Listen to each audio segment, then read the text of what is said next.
বাড়ি থেকে আজকে শাশুড়ি এসেছে, তো শাশুড়ি নিয়ে এসেছে কাঁকড়া। আর বিকালের দিকে প্রচুর ঝোড়ো বাতাস শুরু হয়েছিল। তো এখানে বড় মা তাড়াতাড়ি করে কুমড়ো শাকের ডুগা কেটে নিল। কেটে নেওয়ার পর এই যে দেখো কাঁকড়াগুলো হচ্ছে কেটে নিচ্ছে। তো এই কাঁকড়াগুলোতে লাল লাল গুলো হয়েছে, সাদা গুলো হয়েছে। শ্বাস কেমন সেটা তো আমি বলতে পারবো না। এখানে আলু রাখা আছে, আলু কুমড়ো শাক রান্না হবে। আর ওই যে ওইখানে ভাত উতরে গেছে, আর ওই যে শাশুড়ি মা সামনেই বসে আছে। বড় মা হচ্ছে কাঁকড়া গুলো সুন্দর করে বেছে বুছে নেবে আর কি।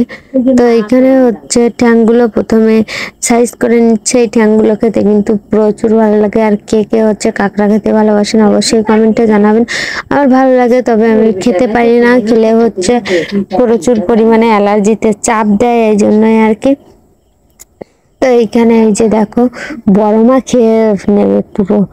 বড় মা হচ্ছে সবকিছু খাই, কাঁকড়া চিংড়ি। আমি আর আমার মা হচ্ছে খুবই কম খাই কাঁকড়া চিংড়ি, বলতে গেলে খেয়ে না পারলে আমরা দুজনে খাই না।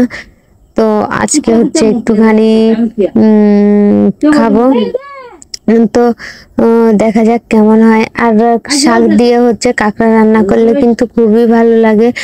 তো আজকে হচ্ছে কুমড়ো শাক দিয়ে আর কাঁকড়া দিয়ে রান্না করব। আর হচ্ছে কালকে পুঁই শাক দিয়ে আর হচ্ছে কাঁকড়া দিয়ে ভাজি করব। প্রচুর ভালো লাগে কাঁকড়া আর পুঁই শাক ভাজি। তো এই যে এখানে হচ্ছে ফ্যান জ্বালায় নিচ্ছে ভাতের, আর ঝোড়ো বাতাস কিন্তু হচ্ছে। তো এই যে দেখো ভাতে হচ্ছে ফ্যান জ্বালাচ্ছে। তো বাতাস বোঝাই যাচ্ছে, বাতাস বাষ্প কি পরিমাণে উঠছে। তো কোথায় কোথায় আজকে হচ্ছে ঝোড়ো বাতাস হয়েছে বিকালের দিকে। আর এখনো পর্যন্ত আমাদের এইখানে হচ্ছে পুরো আকাশে মেঘে ভরা, একেবারে কালো মেঘে, মানে যাকে বলে ঝোড়ো মেঘ আর কি, সেই ঝোড়ো মেঘে ভরা। তো এদিকে মার ভাত নামিয়ে হচ্ছে তরকারি তুলে দেবে। তো তার মধ্যে অনেক গল্প টল্প করছিলাম বৌদিরা মিলে। আর মা হচ্ছে ভাত এবার হচ্ছে মুছে নিচ্ছে। আমাদের গ্রাম অঞ্চলে ভাতের নুড়ি দিয়ে নিচ্ছে, মানে ভাতের হাঁড়িতে যে কালিটা পড়ে সেই কালিটা পরিষ্কার করে নিচ্ছে। আর ওই যে পিছনে হচ্ছে কুমড়ো শাক রাখা আছে, কুমড়ো শাকটাই কুটবে আর কি। তো বারবার তো বলছি এক কথা। তো এইখানে হচ্ছে আলু আর হচ্ছে জল দিয়ে সিদ্ধ করতে দিয়ে দিয়েছে। আলু সিদ্ধ হয়ে গেছে, এই যে শাকও দিয়ে দিয়েছিল। আর হচ্ছে অন্ধকার হয়েছিল, এই জন্য পরে আর বেশিক্ষণ ভিডিও করতে পারিনি।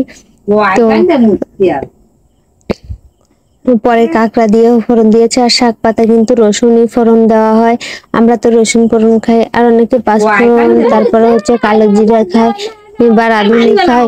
তো এইখানে হচ্ছে রাঁধুনি পাঁচফোড়ন আমি কিছুই খেতে পারি না, তাই জন্য রসুনই ফোড়ন দেওয়া হয়েছে। তো ভিডিওটি ভালো লাগলে অবশ্যই লাইক কমেন্ট শেয়ার করবেন, অন্যকে দেখা।